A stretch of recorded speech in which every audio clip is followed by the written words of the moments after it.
Hello students, मैं हूं doctor Manoj Pahuja, आपका मेडिकल एंट्री टेस्ट इंस्ट्रक्टर।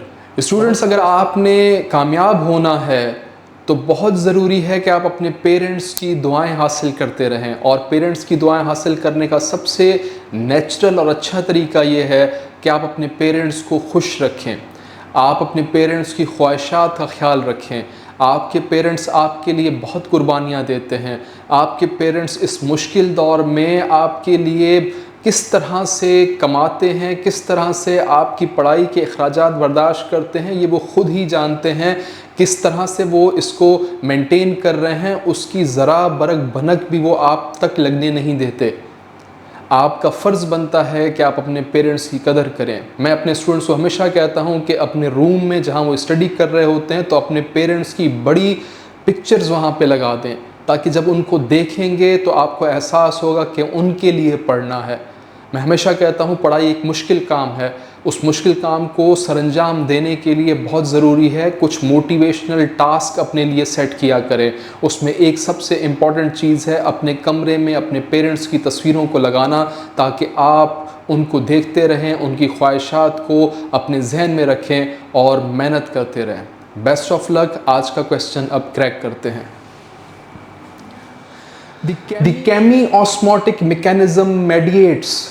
इन ऑप्शंस में से कौन सा ऐसा ऑप्शन है जो केमी ऑस्मोसिस के प्रोसेस के साथ लिंक किया जा सकता है? कौन सा ऐसा ऑप्शन है जो केमी ऑस्मोसिस के प्रोसेस के साथ फिट बैठता है?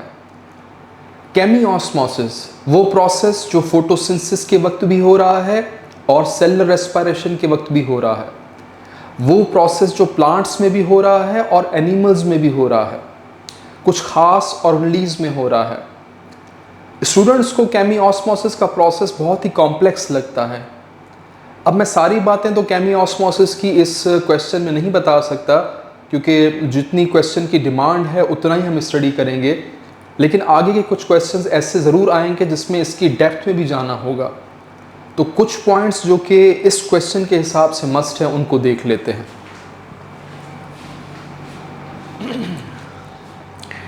स्टूडेंट्स, जब भी आपके सामने ये वर्ड आए केमी ऑस्मोसिस का, तो दो बातें आपके जहन में आ जानी चाहिए।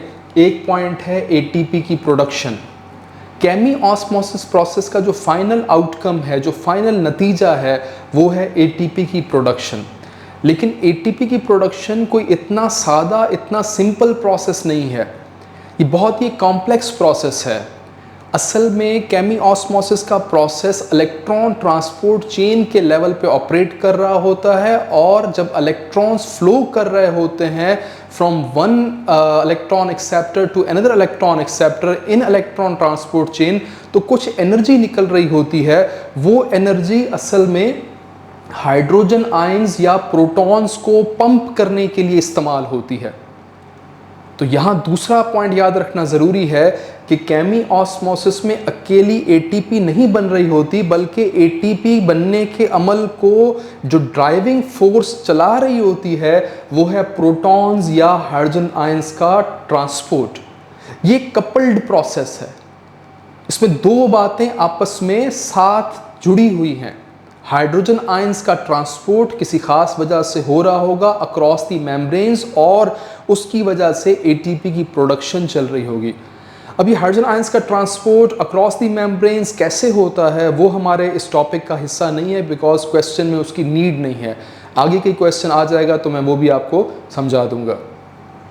अब केमी ऑस्मोसिस के प्रोसेस की लोकेशन को याद रखना ज़रूरी है। कहाँ होता है ये प्रोसेस? शुरू मैंने आपको बताया ये प्रोसेस प्लांट्स में भी हो रहा है, एनिमल्स में भी हो रहा है।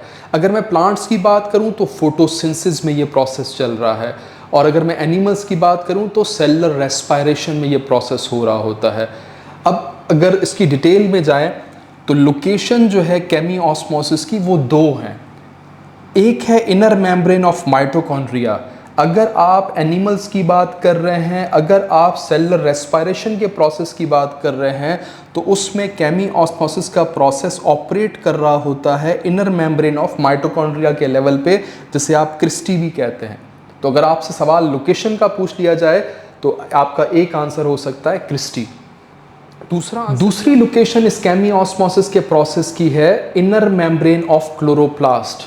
अगर आप प्लांट्स की बात कर रहे हैं, अगर आप फोटोसिंथेसिस की बात कर रहे हैं, अगर आप फोटोसिंथेसिस में लाइट रिएक्शन की बात कर रहे हैं, तो फिर केमी ऑस्मोसिस का प्रोसेस ऑपरेट कर रहा होता है क्लोरोप्लास्ट की इनर मेम्ब्रेन के लेवल के ऊपर, जिसका नाम है थाइलाकॉइड मेम्ब्रेन। तो इसका मतलब अगर हमारे पास लोकेशन का सवाल आ जाए कि केमी ऑस्मोसिस की लोकेशन क्या है, तो दो करेक्ट आंसर हमें मिल सकते हैं। एक है क्रिस्टी और दूसरा है थाइलाकॉइड मेम्ब्रेन, या बोथ ऑफ द अबव लिखा होगा। अब क्रिस्टी में ये प्रोसेस कब हो रहा होता है केमी ऑस्मोसिस का? याद रखिएगा, ऑक्सीडेटिव फास्फोराइलेशन के वक्त। इलेक्ट्रॉन ट्रांसपोर्ट चेन में जब ऑक्सीडेटिव फास्फोराइलेशन क्रिस्टी के लेवल पे ऑपरेट कर रही होती है, तब एटीपी की प्रोडक्शन हो रही होगी along with the transport of hydrogen ions या प्रोटॉन्स। सिमिलरली अगर थाइलाकॉइड मेम्ब्रेन की बात की जाए कि ये प्रोसेस कब हो रहा है थाइलाकॉइड मेम्ब्रेन में, तो उसके लिए आपने दो बातें याद रखनी है। ये प्रोसेस नॉन साइक्लिक फोटोफॉस्फोराइलेशन के वक्त भी हो रहा होता है और साइक्लिक फोटोफॉस्फोराइलेशन के वक्त भी हो रहा होता है। इलेक्ट्रॉन ट्रांसपोर्ट चेन का नाम दोनों जगहों पर है। कहीं ना कहीं केमी ऑस्मोसिस का जो प्रोसेस है उसको आप लिंक कर सकते हैं इलेक्ट्रॉन ट्रांसपोर्ट चेन के साथ। जहाँ जहाँ इलेक्ट्रॉन ट्रांसपोर्ट चेन होगी, जहाँ जहाँ का मतलब क्रिस्टी के लेवल पे और थाइलाकॉइड मेम्ब्रेन के लेवल पे, तो जहाँ जहाँ इलेक्ट्रॉन ट्रांसपोर्ट चेन है वहाँ वहाँ प्रोसेस चल सकता है केमी ऑस्मोसिस का। किस लिए? एटीपी बनाने के लिए। और उसके साथ बहुत ज़रूरी है प्रोटॉन्स के ट्रांसपोर्ट को समझना या याद रखना।